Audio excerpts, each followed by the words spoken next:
भक्तों, ओम नमः शिवाय। श्री शिवाय नमस्तुभ्यम। जय श्री महाकाल। जी हाँ भक्तों, क्या आपका भी जो बच्चा है उसका जो मन है वो पढ़ाई में बिल्कुल भी नहीं लगता। आप उसकी पढ़ाई को लेके बहुत ज़्यादा चिंतित हैं। आपको समझ में नहीं आ रहा कि आखिर आपके बच्चे का होगा क्या। आप उसकी पढ़ाई को लेके इतना ज़्यादा चिंतित हैं। आपने उसकी पढ़ाई के लिए किया भी क्या, कुछ नहीं, बहुत कुछ किया। आपने उसको बहुत अच्छी स्कूल में रख रखा है। आप उसके लिए बहुत अच्छी स्कूल दे रहे हैं, कोचिंग दे रहे हैं, ट्यूशन दे रहे हैं, लेकिन फिर भी जो आपका बच्चा है उसका जो मन है वो पढ़ाई में बिल्कुल भी नहीं लगता। बाकी चीज़ों में तो लगता है, आप बहुत ज़्यादा पैसा खर्च कर रहे हैं उसकी पढ़ाई के लिए, उसका जो मन है बाकी चीज़ों में तो लगता है, लेकिन बाकी चीज़ों से हट के वो क्या करता है, पढ़ाई में बिल्कुल भी नहीं लगता। जब भी आप उसको पढ़ने के लिए बोलते हो तो भाग जाता है खेलने के लिए, दूसरे कामों में लग जाता है, बदमाशी करता है, लेकिन वो पढ़ता बिल्कुल भी नहीं है। अगर आप चाहते हैं कि आपका बच्चा पढ़े, आप बहुत ज़्यादा परेशान हैं, तो चलिए हम बताते हैं आज की वीडियो में कुछ उपाय। आपको केवल और केवल ये उपाय कर लेना है। आपका जो बच्चा है वो क्या है, वो 100% पढ़ने लगेगा ही पढ़ने लगेगा। ठीक, देखिए पूज्य गुरुदेव की जो कथा होती है उसमें आपको एक चीज़ पता होगी कि हमारे पूज्य गुरुदेव की जो कथा होती है उसमें बहुत सारे लोग आते हैं, मतलब लाखों की भीड़ आती है, लाखों का मतलब जन सैलाब आता है, और वो लोग अपनी जो भी मनोकामना रहती है गुरुदेव के पास वो कैसे पहुंचाते हैं, पत्र के द्वारा पहुंचाते हैं। ठीक, क्या करते हैं, पत्र के द्वारा पहुंचाते हैं। तो जब गुरुदेव के पास पिछली महीने की बात है, 3 महीने की बात हो गई, गुरुदेव की जो कथा हो रही थी। ठीक, तो जब गुरुदेव की कथा हुई तो उसमें जब गुरुदेव के पास पत्र पहुंचे और गुरुदेव ने पत्र पढ़े तो उसमें बहुत सारे लोगों की अलग अलग मनोकामना थी। किसी का था, किसी को धन प्राप्ति की थी, किसी का कोई और, लेकिन ज़्यादातर लोगों की ये मनोकामना थी कि गुरुदेव हमारा जो बच्चा है इसका जो मन है वो पढ़ाई में नहीं लगता, कृपया करके कोई ऐसा उपाय बता दें कि हमारा जो बच्चा है उसका मन पढ़ाई में लगने लगे। हम बहुत ज़्यादा चिंतित हैं उसको पढ़ाई को लेके, बहुत ज़्यादा परेशान हैं कि हमारा जो बच्चा है आखिर पढ़ता क्यों नहीं है। तब गुरुदेव ने 2 से 3 उपाय बताए और कहा केवल और केवल ये उपाय कर लेना, तुम्हारा जो भी बच्चा है जिसका मन पढ़ाई में बिल्कुल भी नहीं लगता वो 100% पढ़ने लगेगा। गुरुदेव के द्वारा बताया गया ये उपाय लोगों ने जाके घर में किया और मात्र 1 से 1.5 महीने के बाद गुरुदेव की कथा में वापस आए और फिर से गुरुदेव को पत्र लिखा। लेकिन इस बार आप जान के हैरान हो जाओगे कि ये वाला जो पत्र था ये गुरुदेव को धन्यवाद के रूप में पत्र था कि गुरुदेव धन्य हो आपका, आपके द्वारा बताया गया उपाय हमने कर लिया है, हमारी सारी की सारी मनोकामनाएं भी पूरी हो गई हैं, आपका कोटि कोटि धन्यवाद। तो देखिए, अगर आपको भी जानना है कि आखिर ऐसा कौन सा उपाय है जिसको करने मात्र से लोगों की सारी मनोकामनाएं पूरी हो जाती हैं, तो चलिए हम बताते हैं आपको आज की इस वीडियो में। लेकिन उससे पहले चैनल पर अगर पहली बार आए हैं और आवाज़ मेरी पहली बार सुन रहे हैं तो वीडियो को कर दें लाइक और चैनल को भी कर लें सब्सक्राइब, ताकि पूजनीय पंडित प्रदीप जी मिश्रा के रोज नए नए उपाय जो कि मैं उनकी कथा से सुनता हूँ, श्रवण करता हूँ, सबसे पहले मैं आपको प्राप्त करा सकूँ। ठीक, तो देखिए जो हमारा पहला उपाय है वो धन प्राप्ति का उपाय है। बहुत सारे लोगों के जीवन में धन की बहुत कमी रहती है, वो लोग परेशान रहते हैं धन के लिए कि हमारे जीवन में आखिर धन की कमी क्यों है।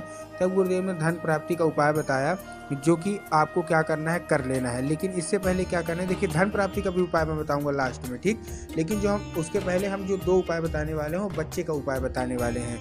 बहुत सारे लोगों को क्या है, देखिए जो हमारा पहला उपाय है उसमें आपको करना क्या है, उसमें आपको पहले उपाय में ये आपको अपने बच्चे से कराना है, पान के पत्ते से कराना है। ठीक, अब पान का पत्ता आपको लेना कैसे, देखिए जो आपका पान का पत्ता होगा वो हरा होना चाहिए सबसे पहली बात, और पान के पत्ते के अलावा आपको क्या करना है, उसमें आपको शहद का लेपन लगा लेना है। ठीक, लगा लिया, लगाने के बाद आपको क्या करना है, वो लेके अपने बच्चों को भेज देना है कहाँ, सीधा सीधा शिव मंदिर। ठीक, शिव मंदिर भेज दिया। शिव मंदिर भेजने के बाद उसको क्या करना है, जैसे आप उसको शिव मंदिर भेज देंगे तो उसको दक्षिण दिशा में खड़े कराना है, उत्तर की ओर चेहरा करके। क्या कराना है, दक्षिण की ओर खड़े करा दीजिए, उत्तर की ओर चेहरा। अब देखिए बहुत सारे लोग क्या है ना, कंफ्यूज हो जाते हैं कि दक्षिण कौन सा होता है, उत्तर कौन सा होता है, हमको थोड़ा क्लियर बताओ। तब गुरुदेव ने बताया कि शिव मंदिर के जिधर साइड जलाधारी होती है तो आपको क्या करना है, जलाधारी में आपको क्या करना है, सीधे मतलब शिव मंदिर की जिधर जलाधारी होती है आपको अपना चेहरा उधर साइड करके खड़े हो जाना है, मतलब जो आपका बच्चा होगा उधर खड़े करवा दीजिए। उसके बाद आपको तुमरुका माता का नाम, ठीक, देखिए एक माता है जो कि बहुत बड़ी माता मानी जाती है पढ़ाई लिखाई के मामले में और बच्चों के लिए, तो आपको क्या बोलवाना है अपने बच्चे से, तुमरुका माता का नाम लेके चुपचाप वो पान का पत्ता शिवलिंग पे आपको अर्पित करवा देना है, मनोकामना मांगना है और चुपचाप घर आ जाना है। पूज्य गुरुदेव कहते हैं लगातार ये उपाय कराते रहिए, आपके बच्चे के भीतर परिवर्तन अवश्य रूप से दिखेगा ही दिखेगा। ठीक, अब हम, ये था हमारा पहला उपाय। अब हम बढ़ते अपने दूसरे उपाय की ओर। इस उपाय में ये भी आपको अपने बच्चे से ही कराना है। इस उपाय में आपको चाहिए क्या, देखिए इस उपाय में आपको चाहिए 1 लोटा जल और उसमें 3 बूंद गंगा जल। अब देखिए जो 1 लोटा जल है सबसे पहले तो तांबे के लोटे में होना चाहिए, इस चीज़ का ध्यान रखना है। और उसके साथ साथ जो 1 लोटा जल है वो आपके घर का जल होना चाहिए। बहुत सारे लोग गलती क्या करते हैं कि वो जाके मंदिर परिसर से जल ले लेते हैं, जो कि गलत है। आपको मंदिर परिसर से जल नहीं लेना, आपको अपने घर से जल लेना है। ठीक, ले लिया, लेने के बाद आपको क्या करना है, जैसे आप ले लेंगे, लेने के बाद आपको अपने बच्चों को भेज देना है सीधा सीधा शिव मंदिर, और इस बार माता सुख सुंदरी की जगह पे अर्पित करवाना है। अब देखिए जिनको पता है कि माता सुख सुंदरी की जगह कहाँ होती है उनका तो ठीक, लेकिन बहुत सारे लोग ऐसे हैं जिनको यही नहीं पता कि माता सुख सुंदरी की जगह कहाँ होती है शिवलिंग पे। तब गुरुदेव ने बताया कि जो जलाधारी होती है, जलाधारी के दाएं मतलब राइट साइड में माता सुख सुंदरी की जगह होती है। तो आपको करना क्या है, माता सुख सुंदरी की जगह में आपको चुपचाप अर्पित कर देना है। बस अर्पित कर दिया, और अर्पित करने के बाद क्या करना है, अपनी मनोकामना मांग लेना है। पूज्य गुरुदेव कहते हैं 1 से 1.5 महीना आप ये उपाय करके देखिए, आपका जो बच्चा है वो 100% पढ़ने लगेगा।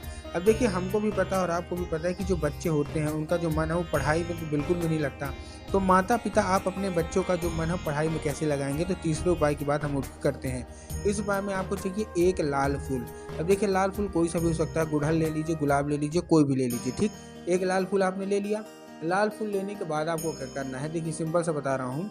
इस उपाय में लाल फूल में आपने ले लिया, लाल फूल आपको ये रात को अपने करना है। रात को क्या करना है, जब भी आपके घर में शाम को पूजा होती है ना, तो आपको क्या करना है, माता सरस्वती को अर्पित करना है। अब देखिए अगर आपके घर में माता सरस्वती की फोटो या मूर्ति है तब तो अच्छी बात है, लेकिन अगर नहीं है तो आप बाजार से लाइए और माता को स्थान दीजिए। अब आपको आपने स्थान दे दिया, अब आपको क्या करना है, 1 लाल फूल अर्पित कर देना है। और जैसे अब लाल फूल अर्पित करेंगे तो आपको क्या करना है, माता से उसको औषधि के रूप में मांगना है कि माता कृपया करके हमको इसको औषधि के रूप में प्रदान करिए, हमारा जो बच्चा है बिल्कुल भी नहीं पढ़ता। अब क्या होगा, अब वो औषधि बन जाएगी। अब जब भी आपका बच्चा खाना पीना खा के रात को सो जाए तो आपको वो लाल फूल उठाना है और उसके माथे पे एक बार चुपचाप फेर देना है। पूज्य गुरुदेव कहते हैं कि उस फूल के जरिए स्वयं माता सरस्वती उसके दिमाग में प्रवेश कर जाती हैं और उसका जो दिमाग है वो ज्ञान से भर देती हैं। ठीक, ये था बच्चे का उपाय। अब हम आपको एक धन प्राप्ति का भी उपाय बता देते हैं इसी वीडियो में। इस उपाय में आपको करना क्या है, आपको 5 कनेर का फूल लेना है। ठीक, पीला कलर का जो होता है। पर कनेर का फूल लेने के बाद आपको पहुंचना है सीधा सीधा शिव मंदिर। अब 5 कनेर का फूल है और 5 अलग अलग जगह आपको चढ़ाना है। पहला कनेर का फूल चढ़ेगा बाबा भोलेनाथ की शिवलिंग के ऊपर, कुंडकेश्वर महादेव का नाम लेके। कौन से महादेव का बहुत ही सुंदर सा नाम है, कुंडकेश्वर महादेव। तो आपको कुंडकेश्वर महादेव का नाम लेके चढ़ाना है। उसके बाद जो हमारा दूसरा है वो आपको कहाँ अर्पित करना है, वो आपको भगवान गणेश की जगह पर अर्पित करना है। उसके बाद जो हमारा तीसरा फूल है वो आपको माता सुख सुंदरी की जगह पर अर्पित करना है, जो कि मैंने अभी आपको बताया कि जगह कहाँ होती है। उसके बाद जो हमारा चौथा फूल है वो आपको हस्तकमल, माता पार्वती का जो हस्तकमल होता है, चौथा फूल आपको वहाँ अर्पित करना है। ठीक, 4 फूल हो गए। उसके बाद जो हमारा 5वां फूल बचता है वो आपको कहाँ अर्पित करना है, वो आपको अर्पित करना है जलाधारी में। पूज्य गुरुदेव कहते हैं कि जलाधारी में स्वयं माता पार्वती का वास होता है, तो अगर वो खुश हो गई तो आपकी सारी की सारी मनोकामना अवश्य रूप से पूरी होगी ही होगी। तो उम्मीद करता हूँ आज के जितने भी उपाय मैंने आपको बताए सारे के सारे समझ में आ गए होंगे। उपाय अच्छे लगे हो तो कमेंट बॉक्स में हर हर महादेव अवश्य रूप से लिख दें।